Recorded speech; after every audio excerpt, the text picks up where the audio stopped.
when there is a hirsutism and acanthosis, all these things we can come to know that there is a presence of PCOS. If there is a galactorrhea, we can think of hyperprolactinemia, and the other signs of thyroid like thyromegaly and other things like sometimes you see pretibial myxedema and all.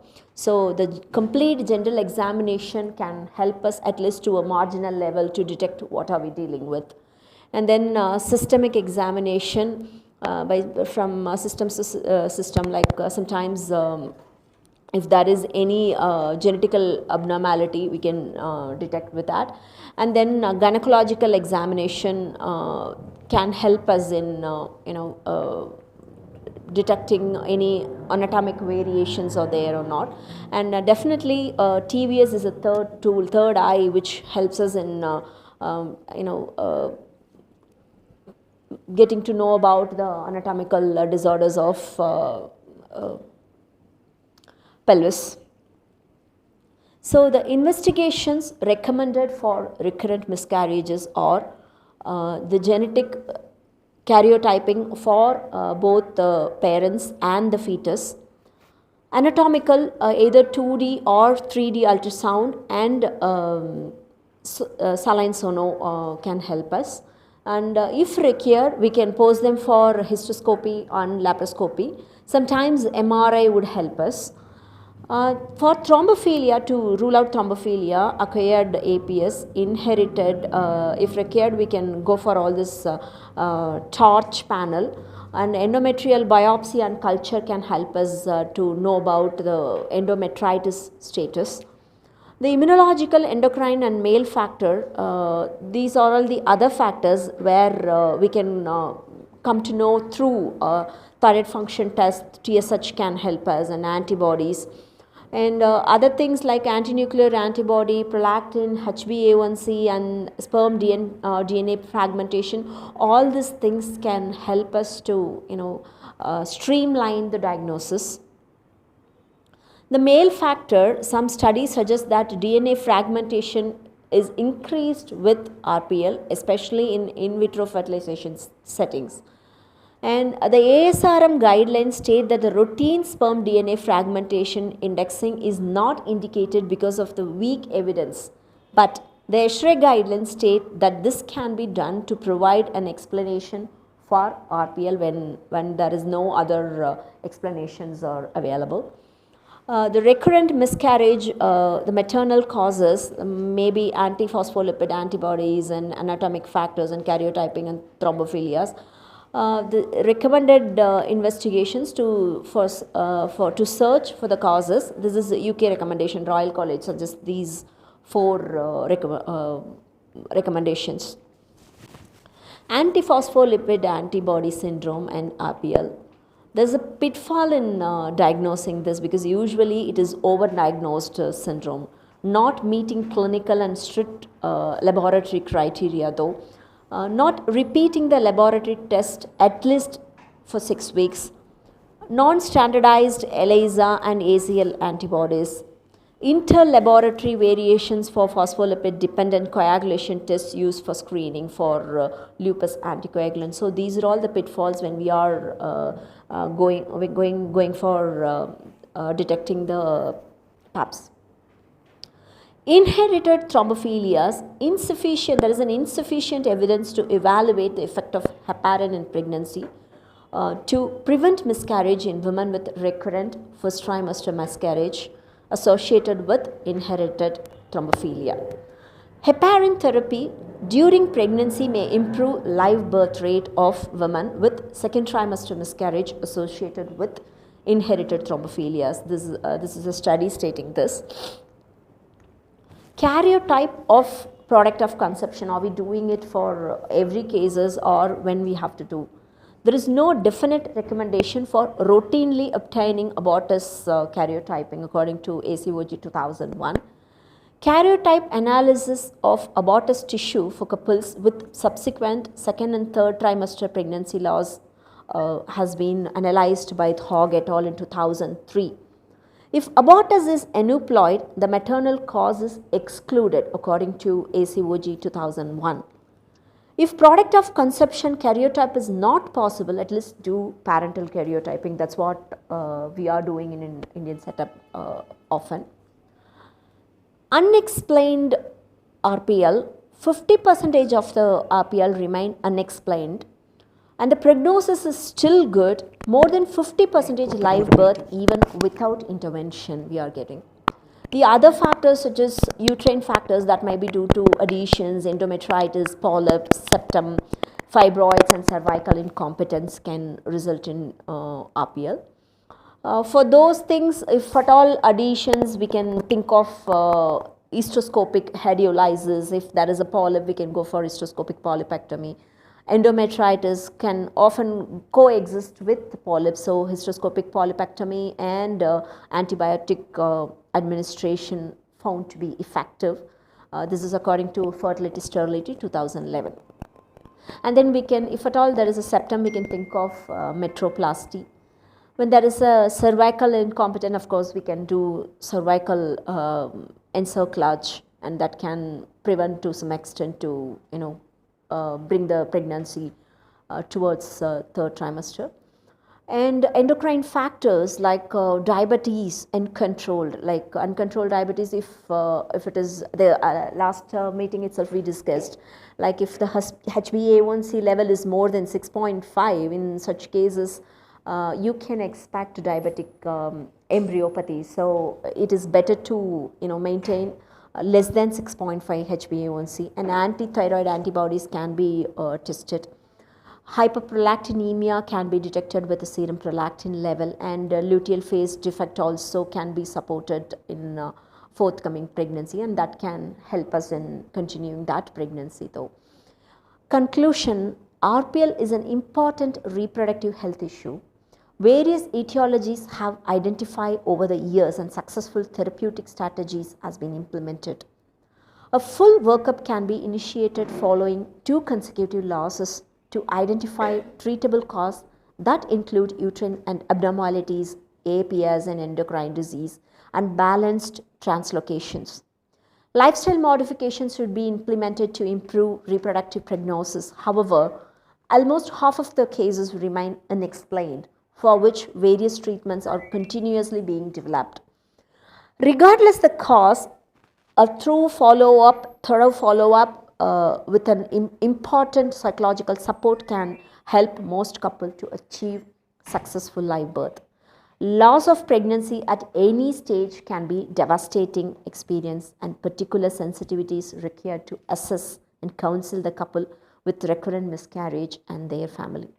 It is emotionally traumatic, similar to stillborn and neonatal death. Sometimes TLC is the only option, like tender love care. So that can help us in bringing a full-term pregnancy. It is open for discussion. Thank you, ma'am. Thank you. Thank you, Dr. Akhila. Thank you, ma'am. She has given us in detail of recurrent pregnancy loss, causes, ellame. I thought I'll just summarize things. However small a loss is, it's a big loss to the mother. That is for sure. Okay. Even if it is a 4-week, even if it is a 5-week pregnancy, even if it is a chemical pregnancy, the loss is a loss. So the basic thing is we should be knowing when actually a recurrent pregnancy loss should be investigated and how should we investigate. Okay. Let me make it a bit concise. I'm just trying to put, I'm sorry I was a little late because I had a delivery, I was just stuck there. I'm really sorry, that's why I thought I'll ask Akhila to start off, because I didn't want you all to start. So this is just a quick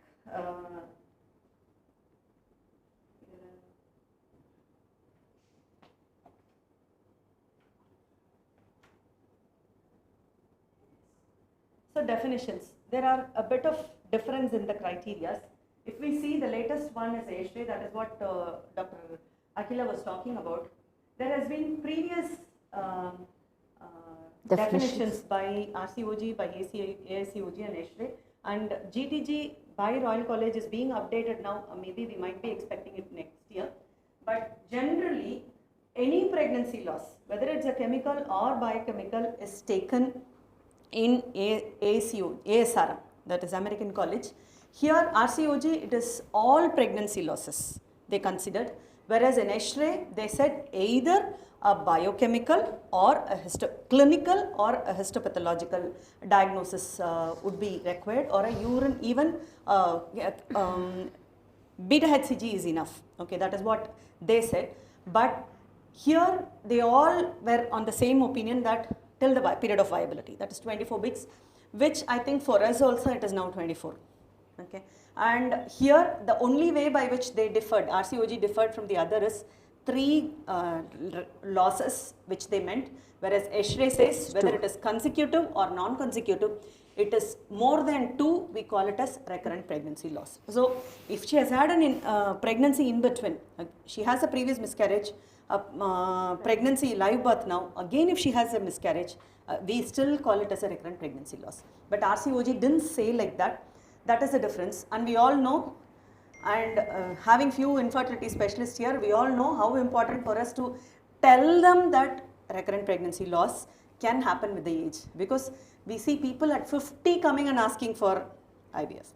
But we all know it is not possible, but still if we see more than 35, we still have to counsel them that there is 25% chance, that is 1 out of 4 may have recurrent pregnancy loss. It is not that they will have, but they can have recurrent pregnancy loss.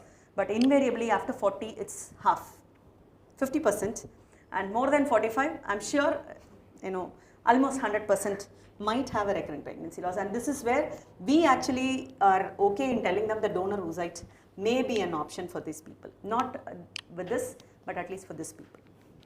So coming to the next investigations, I've just put this up. I found this very interesting, and so I thought I'll put this up.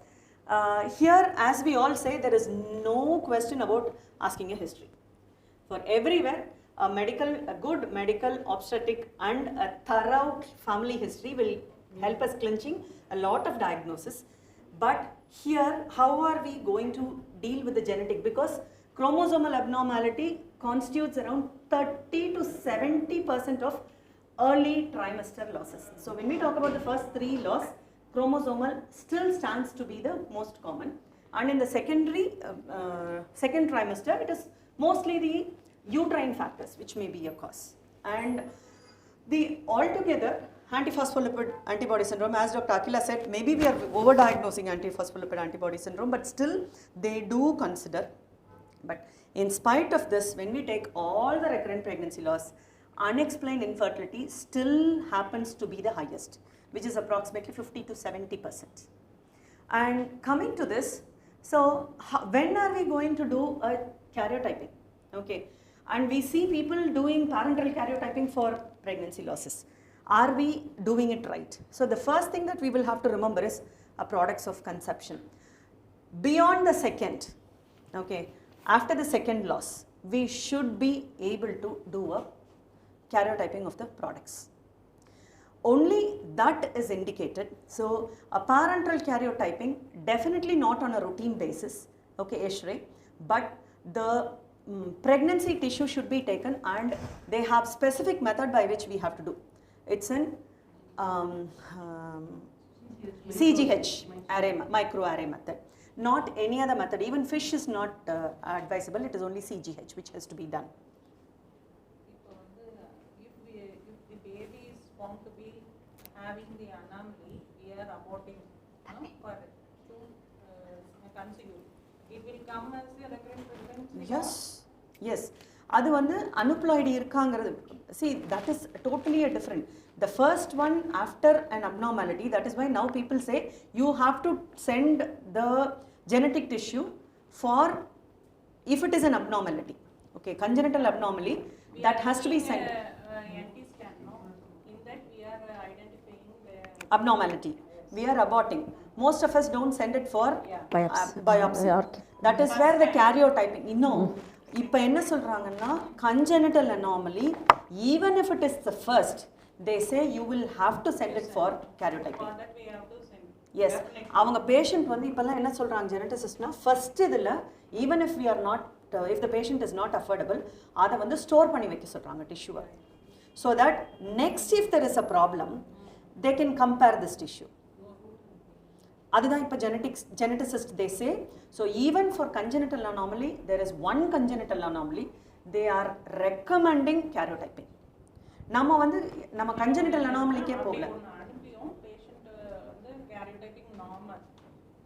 She is having one female child alive, but both are male. Yes. I don't know where is reason. See, that is what karyotyping la there are various ways by which CGH microarray பண்ணோம்னா because regular நம்ம அனுப்புற fishல what happens is they have only out of 23 chromosomes they have only 4 to 8 prototypes which will pick up only from those, not all the chromosomes are read. So அதனால தான் நம்ம அனுப்பணுமா இல்ல geneticist see it is better நம்ம abort பண்றதுக்கு முன்னாடி we take இப்போதான் நம்ம ஊர்லயே 2-3 பேர் இருக்காங்க, அவங்க கிட்டயே அனுப்பிட்டா they take a blood and they store it actually. If the patients don't they can't afford அப்படின்னா they store it. So that is totally a different, that also comes under recurrent pregnancy loss. நம்ம சொல்றது congenital anomalies oda. Now we are talking about early pregnancy loss which we have not found any abnormalities. அவங்களுக்கு more than 2 losses we still send products of conception for this CGH array. I think it costs around 4,000 to 6,000 rupees depends. Illa 20,000 yeah, including ellame. Karyotype they don't do. If you see Extended. POC, then they give you CGH and it is 12,000 extended போட்டாங்கன்னா it is something 20 around 20 வந்து extended they say approximately 12. அவங்க 16 பே பண்ணாங்க. Then they must have been able to identify. ஆனா இல்ல normal தான் sometimes male unexplained. இல்ல அது chances ரொம்ப கம்மி. ஒருவேளை ஏதாவது autosomal dominant metabolic disorders male first வந்து 5 monthsல அனாமலி பாக்கும்போது இந்த மென்ஜல் இதுதான் அது மேல், அடுத்து என்டி ஸ்கேன் பண்ணும்போது அதே இது meningocyte. ஆமா அதுவும் வந்து மேல் இதுதான். See, maybe we should have a geneticist for this ஒரு we can metabolic disorders usually the consecutive losses of karyotype first வந்து female child allow female child ma'am அப்புறமா திருப்பி female வந்திருந்தாலும் she would have had meningocyte இல்ல ma'am if another pregnancy first இது ரெண்டு இதுனா இல்ல கரெக்ட் தான் நீ சொல்றது, but the thing is maybe this was all ஏதாவது autosomal இது அதுவா இருந்தாலும் we could have any autosomal derivative of, but meningocele ஓட வருது அப்படினா I am not actually, maybe we should have a அது வந்து if it is in case if there is an obvious structural abnormality, if it is coming in males, அவங்க வந்து karyotype பண்ணிருக்காங்களா welcome karyotype பண்ணிருக்காங்களா இல்ல chromosomal microarray, because microarray is going to give you more information about q deletion, p Yes. deletion. ஏன்னா இந்த pq deletions-லாம் நமக்கு karyotype-ல கிடைக்காது. What it is normally going to tell us is there a trisomy, is there a monosomy, and Few things. 13 18 21 க்கு மேல இன்னும் போவே அதான் we have got only 4 to 8 probes. அத தவிர fishல regular இதுல நமக்கு வரதில்ல. So it's always good to go for a microarray CGH. Usually அவங்க சொல்ற மாதிரி metabolic disorders we normally tend to see them after delivery. Most of them they come into picture after delivery, but maybe what she is saying is also maybe அதுக்கு geneticist கூப்பிட்டா metabolic disorder ஆனா sometimes if I have had one female, she had some 5-6 deliveries, she'll deliver normally, the child will cry, then she delivered somewhere else in Bihar or something. Initial 2 or 3 deliveries அது ரெண்டு வீட்ல deliver ஆச்சு செத்து போயிட்டுன்னு, then they delivered in hospital, the third one also, then she came to Bombay and she delivered. So because we knew the history and all, so we sent her the baby as soon as it was born to the NICU. Baby cried, good weight, and before they could diagnose, they eventually came to the diagnosis that probably it is a metabolic disorder, but we still lost the child. Yes, you are bound to lose because பெருசா நம்மளால ஏதோ we have actually lot of babies which are இது for example there was a baby which was delivered outside and shifted here. Okay, it was a straightforward normal delivery. Okay, that obstetrician called us and said it was a normal delivery, baby is having respiratory distress, so they shifted the, because they were able to afford, they shifted the baby here. And once they shifted, the baby was not thriving all right. Okay, baby was intubated, baby was almost 23 days was on the in the NICU, and finally they came with a very, எனக்கு இன்னமுமே I don't remember what exactly was the name of that Nimeli's disease, Nimeli's syndrome, something like that. Okay, it was a metabolic disorder or something. Finally we came to the conclusion of that, just because they were illana, this would have just gone as a neonatal death and it would have come on the obstetrician that it was an asphyxia. Okay, so lucky that we were able to diagnose. Most of us நம்ம அந்த பார்ட்டில் வந்து people don't come to us not feeding well, not feeding well, not feeding well னு they don't, and they die அப்படின்னா we don't know what exactly has happened. So that is all after death. So நம்ம இதெல்லாம் முடிச்சதுக்கப்புறம் how are we going to tackle the womenங்கிறதா நம்ம we are actually looking at. So the next is hereditary thrombophilias. For hereditary thrombophilias there is no screening that is required as such, because they will give us a history irukku, or if the woman has had previous thrombosis, then we are okay to look at idu, but it is only for the research context, not as a routine. Hereditary thrombophilia should be for recurrent pregnancy loss. Antiphospholipid antibody syndrome, yes, we need to do. Idhula pathina there are various difference of opinions. RCOG says 12 weeks apart, 2 occasions it should be done. Okay, but ESHRE says it's one is enough. Okay, but immediately 6 weeks after the delivery there might be little bit of antibodies pregnancy la, so it's always good to do the antibody testing after 6 weeks of delivery. So lupus anticoagulant, anticardiolipin antibodies and anti-beta 2 glycoprotein 1, this should be checked. And coming to the endocrine, there are different as she said, every possible thing can happen, but 2 of which has been consistently causing recurrent pregnancy loss is diabetes, and for that ASRM says HbA1c, but unless the mother has had history of diabetes, HbA1c need not be tested. ESHRE says TSH and TPO antibodies, but we are, since India is a capital city for diabetes, I think we are okay, we should be sending HbA1c, that is something which we will have to work on us, because by 2022 we are by 2030 we are expected to become the world's largest number of diabetic. 2030 la hub of diabetes. So if this is abnormal, then they are asking to do a T4, otherwise nothing. TPO antibodies irukuna autoimmune cause, so in that case do only TSH vattum vachu subclinical treat pannadinga, because antibodies irukku அப்படின்னா she might as well become hypothyroid, அதனால T4 பார்க்க சொல்றாங்க. And hyperthyroidism anytime with TSH when there is a recurrent pregnancy loss, TSH with anti-TPO antibodies, அது நம்மளுக்கு பாசிட்டிவாக இருக்குன்னா then we look at whether it is a subclinical hypothyroidism or a clinical hypothyroidism. இது மட்டும் இருக்கு அப்படின்னா we don't have to, இது நெகட்டிவ்னா we don't have to do T4. Okay, then coming to the uterine anomaly, we know most common cause of second trimester, but still they can cause septa or septa is something which again is found to cause recurrent pregnancy loss. So we are justified in doing a 3D ultrasound. All the other imaging modalities like that of MRI or MRI is the next level. So MRI allam vandu when you suspect any complex uterine anomalies, then MRI may help us as an investigation, but otherwise a 3D ultrasound should be more than enough. And male factor, as Dr. Akhila said, sperm DFI not routinely, but maybe we can take it as when we have an IVF and we have recurrent pregnancy loss, we can do this and say, see, this is what is the cause that you are having a recurrent pregnancy. Only as an explanatory purpose we can do this, but not as a routine investigation. And immunological thing, no, not in our routine setting.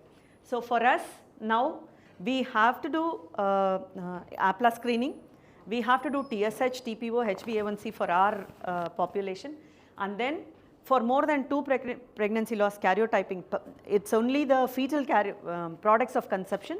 If that shows, I have got one more beautiful algorithm, I'll just come to that. This is what I said. So first pregnancy loss, we do nothing.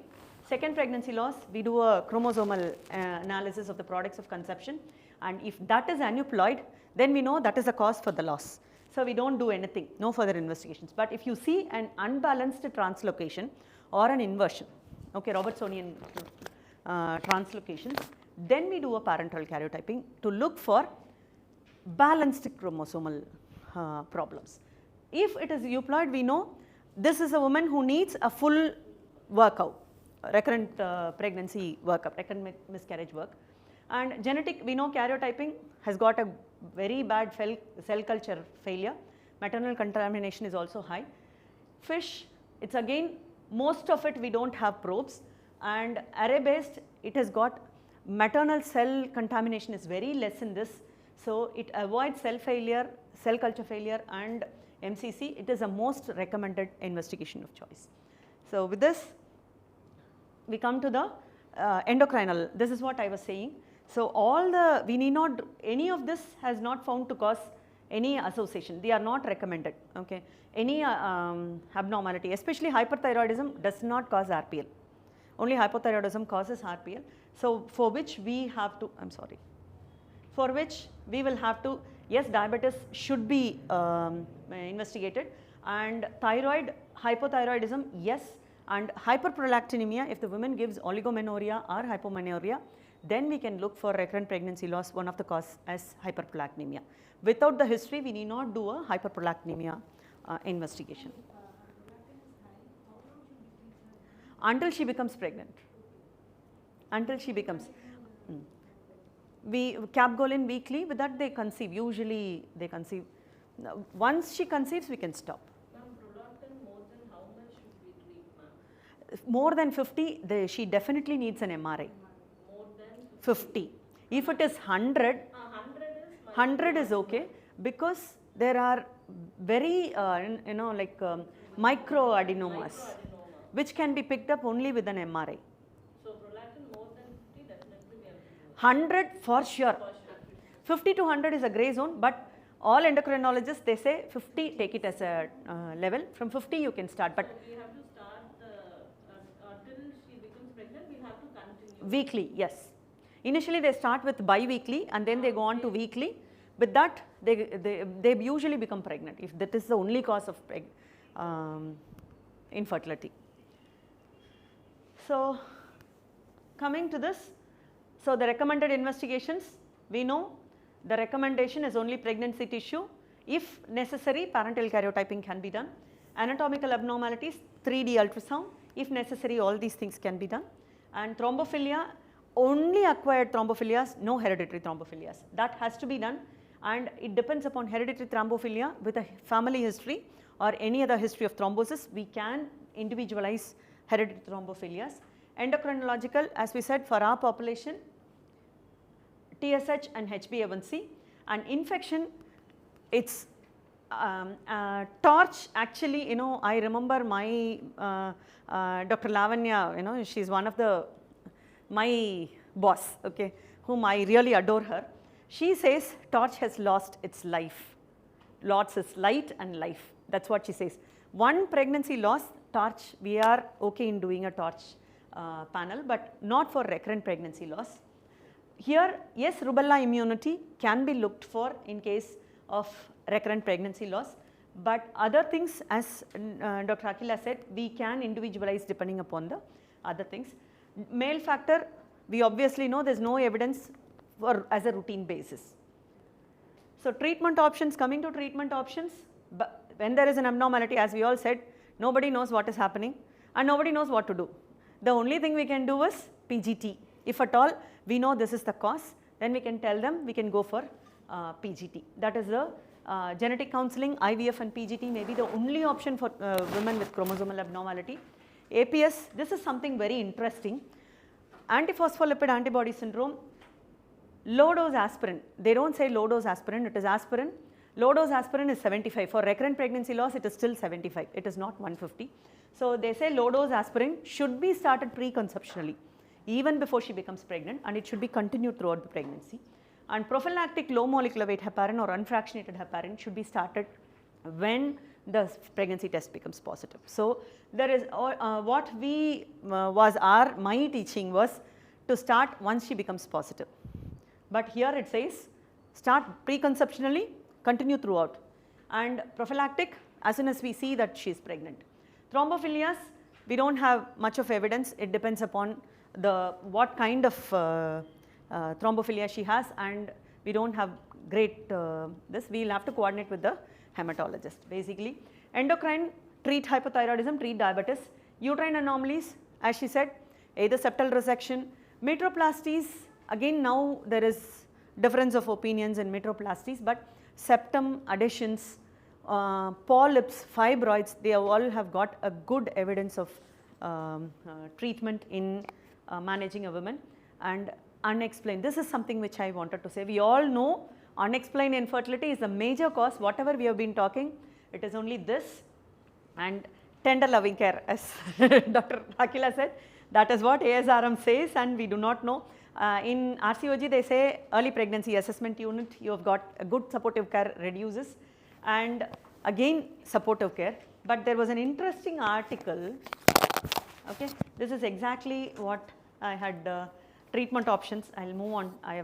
See, this is something, in this why I put this was, this is a recommendation for an unexplained. They said progesterone was a treatment option, okay. So this, when I went on and read about this, there was an interesting forest plot which I got, which says, this is for the this is a forest plot, and threatened miscarriage, recurrent miscarriage. They found that in case of recurrent miscarriage, supplementing progesterone has got a good evidence, that is, it favors progesterone. Okay, progesterone was useful in the management of recurrent miscarriages. So, and it had a significant, this significant values, which is, it narrows down to this, okay. So this was something which I found this might be useful for us. A woman who presented with a vaginal bleeding and has had previous miscarriages, okay, for which, see, this was from an article where they had actually, this was a recent article which I found from 2022. This is the latest article that I could ever take it. And this says, this author, they suggested, it is not something, there is a guideline or something, this was suggested by the authors. They said vaginal bleeding with a history of 1 or more previous pregnancy losses, 400 milligram twice daily, it should be started from the time of presentation and continued till 16 weeks of gestation.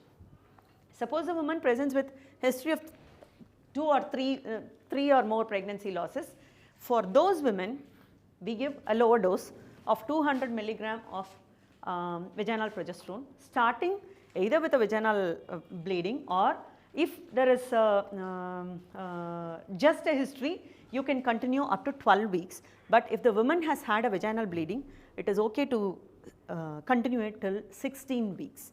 So this is something I felt maybe this will be useful for us to practice, okay, because this was the latest I could get, and I don't know whether RCOG will come up with something different, but this is what something, this is a TOG article. So finally, to concise everything, unexplained infertility, progesterones may be an option where we cannot, along with the tender loving care, maybe we can provide progesterones. But other things, I think we all know the treatment, and the general management is something, ask her to reduce weight, good lifestyle modification, supplement with vitamin D, and see her at a RPL clinic. Maybe it will help her look at people who has gone through the same path. So that is another thing which can help her, that okay, 60% of the women can still have a normal pregnancy. This is something which is given in the RCOG guideline, where it says even after 6 consecutive pregnancy loss, the chance of she having 60% of the time she can have a normal pregnancy. So this is what I normally tell my patients. Even after 6 losses, you can still have a normal pregnancy. So this is what they expect from us. So I hope we have, this was the last picture that we took in the last thing. So I thought it was nice to put it up. So thank you all. If anything, we can discuss. Ma'am, that's because we spoke about last, ma'am. How it helps in twin with symmetrical IUGR, ma'am? It can be. Adula vandu main Because right now we have a patient, she's ICSI conception, 28 weeks of gestation with one twin, symmetrical IUGR, and that twin is around 23 to 24 weeks, the other twin is around 28 weeks. Yesterday we were discussing. but very unlikely one having a symmetric IUGR and the other having a normal growth. So if it is an infection, both the twins will be Usually, no. If it crosses the placenta, it should affect both. We are considering Torch. either single gene or chromosomal. There is no structural anomaly, but technically to complete the documentation, because There is no harm. no sign of infection even in the ultrasound. No Exactly. Most common is CMV. CMV, cancer, எதுவுமே இல்லாத போது very unlikely. No, நாங்க யோசிச்சுட்டு இருந்தோம், we should not miss anything, like we were discussing அப்பதான் இந்த talk. இல்ல torch can be done, there's no harm, but very unlikely we may get anything significant in adula. Ma'am, suppose normally everybody gets this patient with one loss. Don't do anything. Not doing anything. Around pregnant loss. But I'm just saying, there are a lot of people with one loss and where it might be just be a biochemical. Half the time either they are lying or it, they say we saw UPT test, positive blah, it. blah, blah. So what do? You just give them TLC or would you still rule out hypothyroidism and No. other For things? one No. pregnancy loss, I don't do anything. I tell them go back home, try after 3 months and come back. ma'am, we see like. So you don't சுத்திட்டு வா. routinely do the research for all the years? No. ANC is okay. ஒரு லாஸ்னு வராங்கல்ல, எனக்கு pregnancy ஆச்சு, எனக்கு miscarry ஆயிடுச்சு. Earlier வரும்போதே you are not doing TLC For one- research for I mean for any ANC booking at இல்ல அவங்க கேக்குறது ANC புக்கிங் சொல்லல. Loss ஆயிடுதுன்னு வராங்க, not AIDS. Just ஒரு loss ஆயிடுதுன்னு நிறைய Most of the patients they come and sit, no. a lot of people come. Yes. குண்டாந்த check ஆகி குண்டா இருக்காங்கன்னா இல்ல அவங்க கேக்குறது வந்து TSHக்காக கேட்கல. அதுதான் அவங்களுக்கு In general, means clinical history வச்சு you can make a choice whether you want to do. But But நிறைய women just they come, in for a Most loss of the times PCOS is the cause. sometimes people will eat your brain to do some investigation. என்ன தெரியுங்களா? You can do whatever நம்ம வந்து we are not talking about all those people, okay? People who want any investigation on earth, they can get it done. But நம்ம are we doing it rightங்கிறதுக்காக தான் இது பேசுறோம். It is like, means I normally tell them it is not required. I don't do anything. But, then the consent is sometimes when they don't accept it, they want to get it, then we can do, that's not a problem. ஆமா. Ma'am, I have a question, ma'am. Like 2 weeks before I saw a patient with 8 abortions. Now she has come to me for ICSI. All those was natural. She has been okay. For her, we did not. I went to evaluate. What is her age? Ma'am, typical history என்னன்னா, like first 3 abortions, it is 33. இல்ல இது 33. 33 she has had 8 abortions. she has one. 7-8 years கல்யாணம் ஆயிடுச்சு. ஆயிருக்கும். Ma'am, I இல்ல had a husband age. They come very quick, I guess. All documented pregnancy. Documented pregnancy. Typical history வந்து நாங்க scan பார்த்தோம், heart beat இருந்துச்சு, 2 monthsல தானாவே ப்ளீடிங் வந்து எல்லாருக்கும் வந்து DNC பண்ணிருக்காங்க. Products of conception. Products of conception they are not sent for. ஏன்னா டாக்டர் மாறி இருக்காங்க. அதுதான், that is the only thing. இல்ல இன்னொரு டாக்டர் அங்க இல்லை அது என்ன தெரியுங்களா, நம்மளே நிறைய பேத்துக்கு சொல்கிறோம், people don't accept but we'll have to persuade them to do after 3 laws. If somebody has told and not done, நம்மளோட லேர்னிங் என்னன்னா, 4வது லாஸ் நம்மக்கிட்ட வராங்களா, we have to tell them, see, hope everything goes on well, but if something happens, okay, we have to be ready for everything. And if she takes on well, every possibility she might progress very well. But if there is a miscarriage again, நம்ம products of conception அனுப்பக்கூடாது பேஷண்ட்டை, at least டாக்குமெண்ட்டாவது பண்ணிடணும். Was advised. Okay, this was not done for this patient and ஒரே ஒரு pregnancy மட்டும் reached up to 6 months and that became அதுவும் spontaneous. IUD at 6 months ஒரே ஒரு எல்லாமே லைக் ஃபர்ஸ்ட் ஆப்லா தென் இஸ் ஆப்லா. Nothing was done ma'am. ஒன்று அவங்க விண்டோ ஷாப்பிங் போயிட்டு இருந்திருக்காங்க. இல்லை most of the times window shopping தான். இல்லைனா இதுதான் இந்த next option. I just written RPL evaluation in the next visit and I didn't get it. So வரலைன்னா அடுத்த ஆமாம் talk to them in detail. இல்லை இவங்களுக்கு வந்து you are very well okay to have to do TSH, HbA1c, APLA antiphospholipid antibody syndrome, and if miscarriage happens, products of conception. ஆமாம், இல்லைனா at least this we should have had. Okay ma'am, this is one patient. Another one patient, இவங்க வந்து now she lost the follow-up. Typically அவங்களுக்கு ஒரு 4-5 like I exactly don't know how many number of abortions. அவங்க எங்க வந்து சொன்ன history வந்து கரெக்டா 6 to 8 7 weeks. First scan she will have heartbeat. Second scan la no heartbeat. This is the same for all the pregnancies which she had. She came to me. அதுக்கு அப்புறம் முன்னாடி ஒரு இடத்துல அவங்க PGT பண்ணி அந்த embryos euploid embryos வச்சு அதுவும் same thing miscarriage same first scan நல்லா APLA எல்லாமே normal karyotyping APLA ANA because அவங்க PGT வரைக்கும் போனதுனால all the evaluation is normal. Then she came to me, okay நம்ம நார்மலா பண்ணலாம் அப்படினு சொல்லிட்டு she still have the embryos balance embryos but நம்ம same thing நம்ம naturally பண்ணலாம்னு she conceived. First time she came heart beat plus all of us were happy, okay got it. அந்த patient என்கிட்ட அடிச்சு சொல்லிட்டு போனாங்க miscarry ஆயிடும். Did you start இல்ல இது வந்து என்ன ஹாப்ளோரின் எல்லாமே எங்களோட மசாலா எல்லாமே ஓகே நம்ம கொடுத்து பார்க்கலாம்னு சொல்லிட்டு எடுத்துக்கிறேன். So same thing happened. Next scan la heartbeat was not there. I seriously did not know what to tell the patient and how to என்ன அப்படின்னா the only thing is all these things we are doing at the best interest for the patient.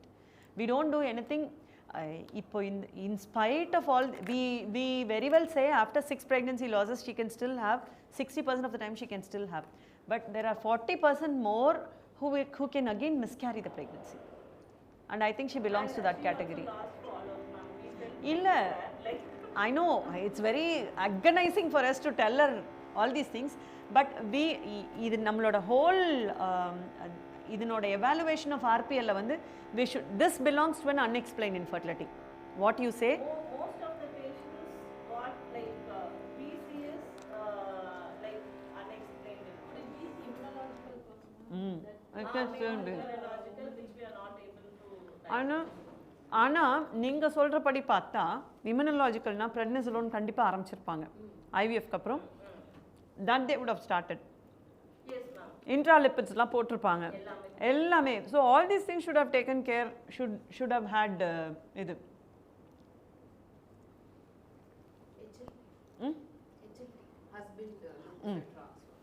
HLT, that is leukocyte.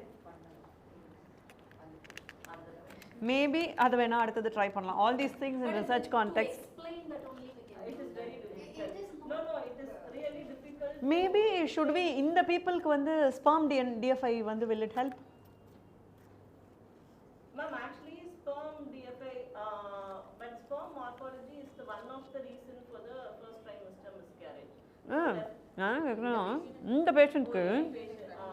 இந்த பேஷண்ட்டுக்கு are we okay to do maybe we don't know DFI தான் பண்ணாம இருந்திருக்குன்னு நினைக்கிறேன் இந்த patient 6 to 7 weeks Maybe அடுத்தது வந்தா we can tell her this we can do. That is the only thing we can do. Will DEP will help them, madam, in such cases? Provided she does not have APLA.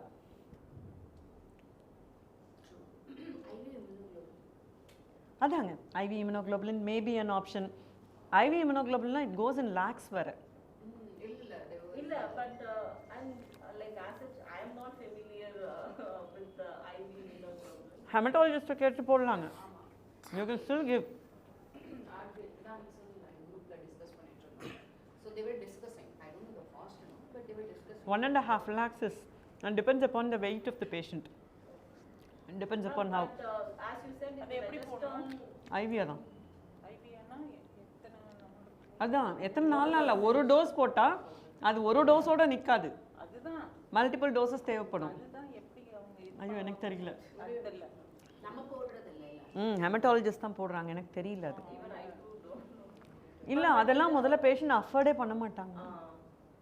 ஆனா இதெல்லாம் யாருக்கு இருக்குன்னா இந்த அன்அஃபோர்டபிள் பேஷண்ட்ஸ்க்கு தான் இது எல்லாமே. Ma'am IV இது வந்து பார் பார் இது 2cc IM போட்டுருக்காங்க. இது பாரத் சீரம்ஸோடது. பார் glow 2cc IM from 10 weeks till 36 weeks every 21 days. நம்ம ஒரு ஐஎம்மா இங்க I am starting from 10 weeks. NSL போட்டோம். I remember. ஒரு பேஷண்ட்டுக்கு நம்ம அங்க எழுதிருக்காங்க. நான் படிச்சது இல்ல. ஆமா. சர்ச் பண்ணி கேட்டு வேற சொல்றேன். எனக்கு தெரிஞ்சு அது ஐவி தான் but I am not sure IM போடலாமான்னு எனக்கு தெரியல. இல்ல மேம் எழுதிருக்காங்க. நான் இல்ல எனக்கு தெரியல maybe I look into it. எனக்கு I am totally not aware of this. Ma'am இந்த பேரண்டிங் கேரியோடைப்பிங் போறோம்ல அது போகும்போது ஆர்டினரியா கேரியோடைப்பிங் போறதா இல்ல சிஜிஹெச் மைக்ரோ அரே போறதா? ப்ராடக்ட்ஸ் அனுப்பும்போது மட்டும் நீங்கள் என்னன்னு கண்டுபிடிப்பீங்களா அதனோட பேட்டர்ன் தான் பேரண்ட்ஸில் பார்ப்பீங்க. So they will know which one to look for. உங்களுக்கு என்ன ப்ராப்ளம் சிஜிஹெச் ஏன் போகிறோன்னா we don't have all the chromosomes படிக்கிறதுக்கு. இப்போ இந்த குரோமோசோமில் தான் ப்ராப்ளம்னு கண்டுபிடிச்சிட்டோம்னா அந்த குரோமோசோமை வி லுக் ஃபார் பேலன்ஸ் அந்த டிரான்ஸ்லோகேஷன்ஸ் இந்த பேரண்ட்ஸ். அதனால் கேரியோடைப்பிங்கே போகலாம். But mostly I think the geneticist they also say CGH தான். ஜெனரலா பேஷண்ட் கிளாஸஸ்க்கு அப்புறம் நம்ம கிட்ட வரும்போது அப்ப நம்ம வந்து ப்ரீவியஸ் ப்ராடக்ட்ஸ் எல்லாம் யாரும் மோஸ்ட் ஆஃப் देम பார்த்திருக்க மாட்டாங்க. அப்போ அந்த பேஷண்ட்க்கு இப்போ கேரியோடைப்பிங் நம்ம சஜஸ்டே பண்ண வேண்டாம்னு சொல்றீங்களா? என்னன்னு பார்ப்பீங்க. Parental karyotyping usually we are doing இது வரைக்கும் அதுதான் சொல்கிறேங்க பண்ண வேண்டாங்கிறாங்க. Ideally, according to guidelines, it should not be done, but we do it routine. இல்லை அதுதாங்க அதனோட மேஜர் ப்ராப்ளமே என்னன்னா என்ன பண்ணுறோன்னு தெரியாமல் கேரியோடைப்பிங் பண்ண போகிறோம். என்னென்னு வரப்போகுது normal XY chromosome normal XX chromosome அப்படின்னு வரப்போகுது. வேறு எதுவுமே நம்மளுக்கு அதில் தெரிய போகிறதில்ல. மாதிரி in case if they are affordable அந்த மாதிரி உங்களுக்கு டைரக்டா சிஜிஹெச் மைக்ரோ அரே போகலாம் மேபி. ஆனால் normal karyotyping is not okay.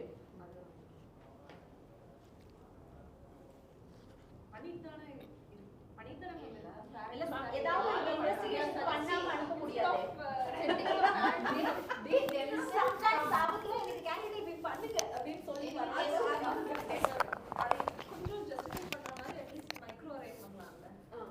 It will be 20,000 இல்ல ஒரு 12,000 even more 12 micro array for maternal நம்மளுக்கெல்லாம் கொஞ்சம் இன்னும் ஜாஸ்தி நினைக்கிறேன்.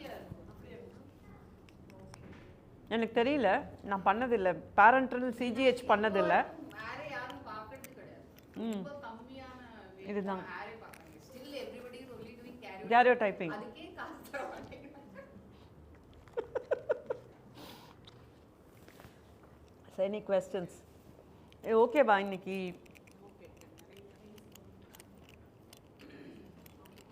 ஸோ அடுத்தது யார் பண்ணுறீங்க அண்ட் என்ன பண்ணுறோம்? இது எலாபரேட்டா வேற நெக்ஸ்ட் சண்டே பேச போறாங்க. என்னன்னு I am sorry I will not be there. Cut பண்ணிட்டேன். I will not be there but please update என்ன சொன்னாங்க அப்படின்றத. இல்லை இதுக்கு மேலே ஏதாவது புதுசாக அவங்களாம் பெரிய ஸ்பீக்கர்ஸ்மா. இல்ல நிறைய விஷயங்கள் வந்துகிட்டே அது correct. Ma'am, suppose we get a patient, previous to loss, எல்லாமே normal. Will you still go ahead with heparin? I don't. Not guideline. I don't. Guideline to no, strictly no. I don't. You don't. Heparin works with some Ma'am, patients. because I It give works in one. some patients. It ma'am. really works in some. But இங்கே பாருங்க, அதான் சொல்கிறேன்ல, No, it's seriously. நம்ம வந்து ரீசனே இல்லாமல் progesterone கொடுத்துட்ருக்கோம். If at all, if I get such patients, 2 losses, I start ecosprin. No, ecosprin is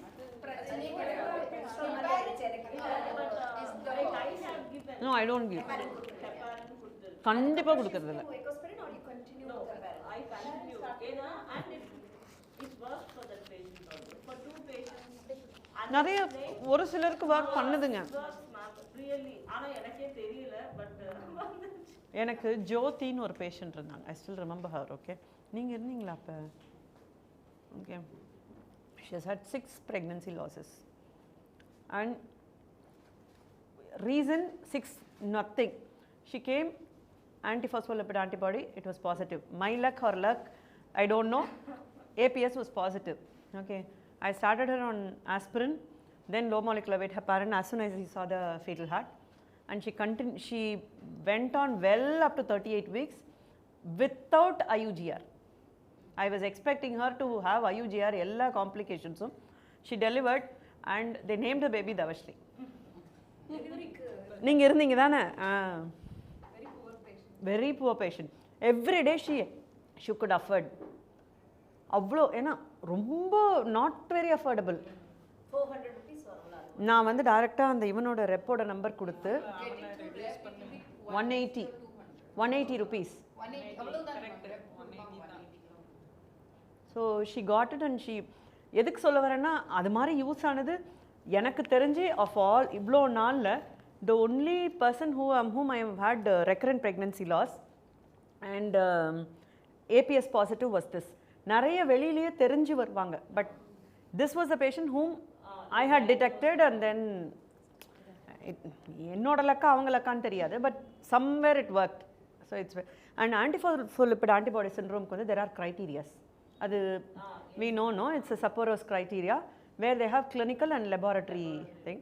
Clinical, either they should have had a vascular event or obstetric IUGR or hypertension. yes, losses, pregnancy losses are early onset preeclampsia or IUD also. இதெல்லாம் clinical. Laboratory தான் வந்து நம்ம இந்த beta 2 glycoprotein, lupus anticoagulant and ACA.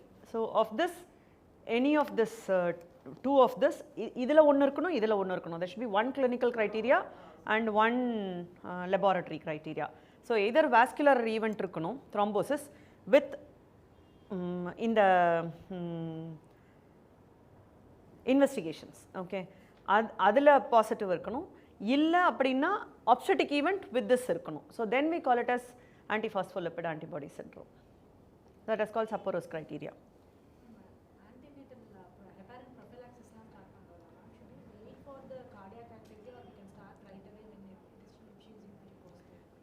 For this RPL, it is to be started before.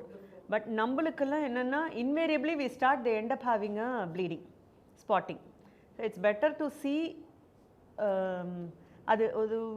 there is no guideline when we should start, but for APS, it's better to start at the positive. But otherwise, positive heartbeat, we can start low molecular weight heparin. Positive அந்த பின்னாடி start பண்ணிட்டீங்கன்னா தான் best. IVF-ல எப்படி பண்ணுவீங்க? ஐவிஎஃப்லாம் நாங்கள் வந்து ஐவிஎஃப்லலாம் நீங்கள் கேட்கக்கூடாது. ட்ரான்ஸ்ஃபர் பண்ண transfer பண்றப்பவே They will start 30, 40 gap with God. இப்படி வச்சுட்டு போஸ்ட் ட்ரான்ஸ்ஃபர் நம்ம start See, there is nothing wrong in starting earlier. Technically, there is nothing left for them to eat. Transfer based. அதெல்லாம் Starting earlier, when you are starting for IVF patients, அது மாதிரி இந்த patients positive ஆனவனே we can start. இல்லை, invariably என்னென்னா, as soon as we start we do the transfer, we start heparin. முடிஞ்சதுமே we start heparin. No, see, the rule says, even estrase says progesterone 12 weeks 10 weeks you can stop because corpus luteum you should take over. யாரும் 10 weeks at 20 நீங்க patient கிட்டயே சொல்லுங்களேன் stop பண்றேன்னு. Ma'am அவங்கெல்லாம் சாப்பிட்டுட்டு இருந்தாங்களாம், நானும் சாப்பிட்றேன். Ma'am, literally one patient wanted us for not giving a multivitamin. நான் நினைச்சு இது unaffordable பாவம், இது வேற எதுக்கு எக்ஸ்ட்ரா கொடுக்குறோமே, வெறும் folic acid, letrozole, stimulation injection மட்டும் கொடுத்ததுக்கு she did not get embryos or something. She came and told us multivitamin கொடுக்காதனால தான். நீங்க கொடுக்கல, அதனால தான். அப்பல இருந்து நீ அஃபோர்டபிளா இல்லையோ எல்லாருக்கும் எழுது. This is what they make us do. They will check whether how much dose are you taking. நீ 2 times எடுக்கற, நான் ஏன் 1 time எடுக்கறேன். கூட கொடுத்தாலும் பிரச்சனை, கம்மியா கொடுத்தாலும் பிரச்சனை. It's more like spinal levelல தான் உங்களுக்கு வேலை பார்க்கணும். மூளை யூஸ் பண்ண தேவை. 5 விரல்னு யாருக்குமே தெரியல, எல்லாமே தம்பு தான் அவங்களுக்கு. Everybody is a thumb for them. பிரெக்னன்சில எப்படி கொடுக்குறீங்க? எதுல IVF-லயா? Start with the transfer. Start with a transfer. Ma'am, we start with how much starting FEC cycle. How much? 5. Some people give 10, some people give 5. We give it till the Cardiac activity. அதுக்கப்புறம் stop. சேப்ப பண்ணி stop பண்ணுவீங்களா? இல்ல 5 கொடுக்கதே ஏதோ என்ன சொல்லுவாங்க, placebo dose. இல்ல அது எதுவுமே ஸ்டாப் பண்ணுன்னு சொன்னா இன்னும் கொஞ்ச நாள் நான் போட்டுக்கிட்டுமா அப்படின்னு கேக்குறாங்க. சஸ்டென் வந்து இப்போ AQ, are you comfortable with I'm using AQ. அக்வெஸ்னா OD கொடுக்குறீங்களா? OD 25 OD. 25 அது கூட இந்த வெஜைனல் ஜெல்ல தான் கொடுக்குறீங்களா?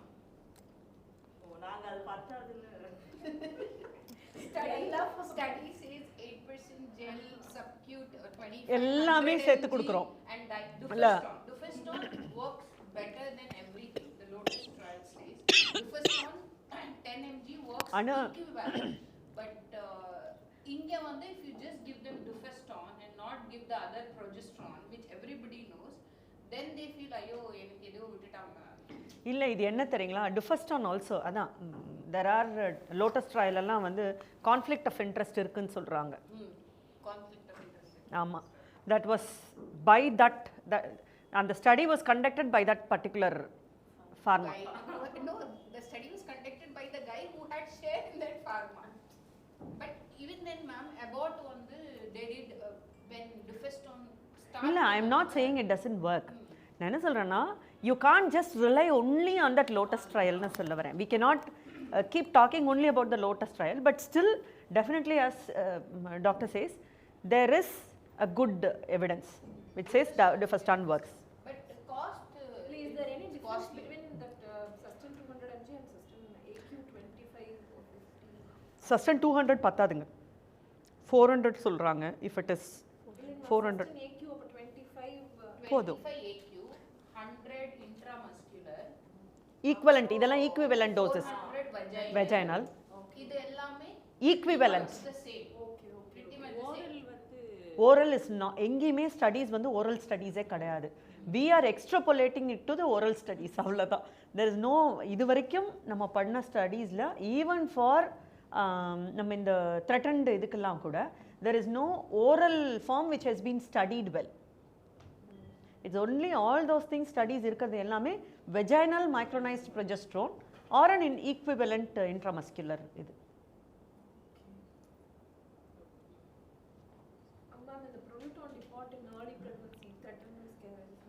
Yes, see, I think we are coming around on the, it's booming around. முன்னாடி வந்து ஹைட்ராக்சி இந்த கேப்ரோவேட் ப்ரொஜெஸ்ட்ரோன் வந்து they said it works well, okay, but initially மறுபடியும் நடுவில் என்ன சொன்னாங்க அப்படின்னா it doesn't work well, vaginal micronized progesterone தான் அப்படின்னு. but now it is again coming back that hydroxyprogesterone, it again works well for threatened miscarriages. Threatened miscarriages where you give it weekly, at least up to 12 weeks.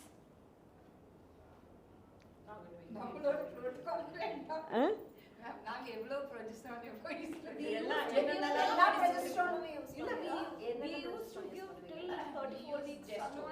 வேண்டாங்கிறாங்க 12 weeks. see என்னன்னா luteal phase defects அதுக்கு தான் வந்து இந்த progestogens.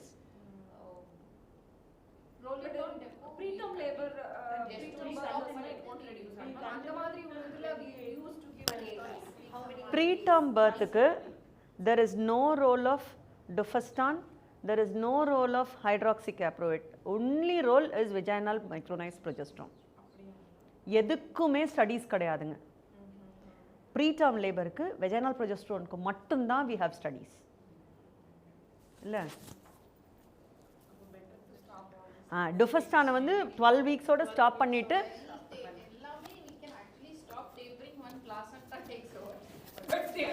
எல்லாம் take over பண்ணாலும் patient வந்து take over பண்றது இல்ல. neither the patient wants to nor the doctor wants to. அது அப்போ சொல்லலாம். அப்போ ஓகேன்றோம். நீங்க தைரியமா அப்ப சொன்னாலும் பேஷண்ட் மேடம் பரவாயில்லையா அந்த மாத்திரையை ஒன்றும் ஆகாது இல்லை. ஆமா not related to the topic. I am asking natural conception or nothing. She's just a young girl who comes to you. Will you just give folic acid or will you add something? Folic acid, only folic acid. Unless there is a previous history of miscarriages, primary, no other cause, nothing. I just send her with folic acid. No, because I had somebody coming in and they were saying that she just came for some scan or something. She's like, எனக்கு இந்த ஒரு மாத்திரை தான் கொடுத்துருக்காங்க, வேற எதுவும் கொடுக்கல. I had a hard time to tell her, Baba, there is nothing wrong with you. Why do you want to eat? She said, எல்லாரும் நிறைய மாத்திரை சாப்பிட்றாங்க, எனக்கு மாத்திரை ஒரு மாத்திரை கொடுக்குறாங்க. இதெல்லாம் வந்து maniacs. They don't want anything to go wrong. அந்த மாதிரி ஆயிடுச்சு. இப்போ நிறைய இந்த இன்டர்நெட் அதுதான் see, if they want things like Google or internet, then they should follow RCOG guideline, right? இல்ல கைட்லைன் எல்லாம் they don't follow blogs, okay, they only follow blogs. Why are they following guideline? If at all they are following guideline, they would have become doctors and we would have been nothing. ஒரு கப்பல் வந்து pregnant ஆயிடுவாங்க, அவங்களோட full journey அப்படியே வந்து யூடியூப்ல vlog-ஆ பண்ணி அதை வந்து பைத்தியம் இவங்க லாட்டம் இதுங்க உட்கார்ந்து படிச்சிட்டு வருவாங்க.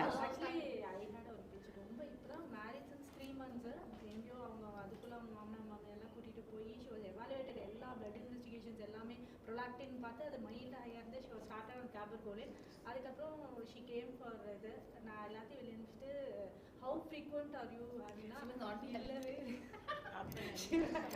பதறுங்களா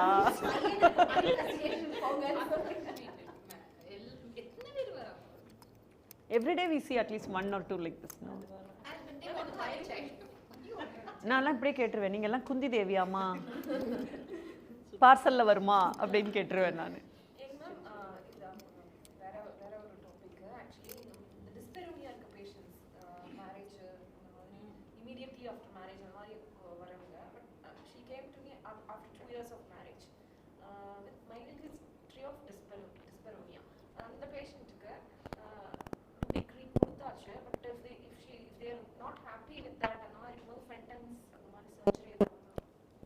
ஒண்ணுமே இல்ல, ask her to come, use a dilatation, finger dilatation.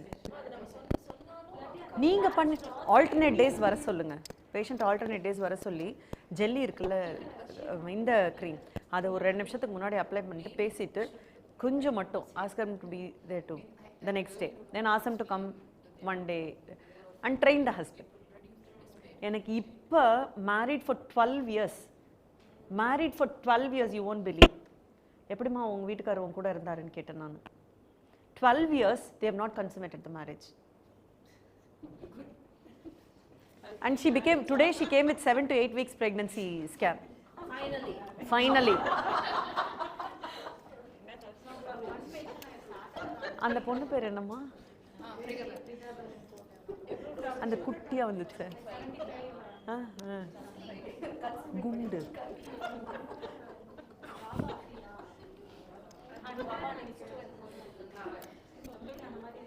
அடி பாவி.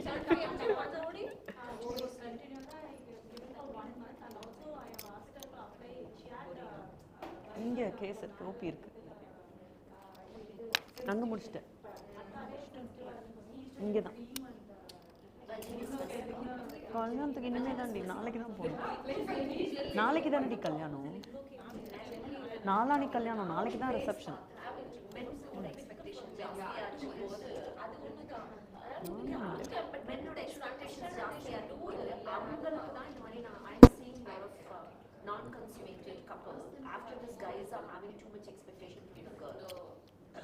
ஒன்றுமே பண்ண முடியாது இதுக்கெல்லாம். ஆமா, இங்க பாரு, இதுக்கெல்லாம் போடணும்னு வச்சுக்கோ. இது இல்ல,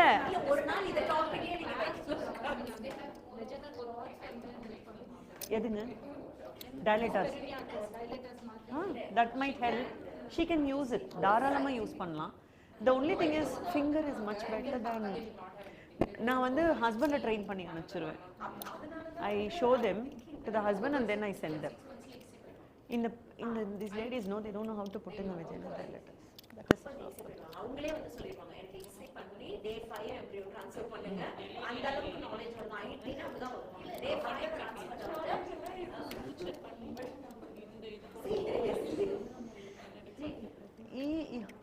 டைலேட் பண்ண வந்துடும்.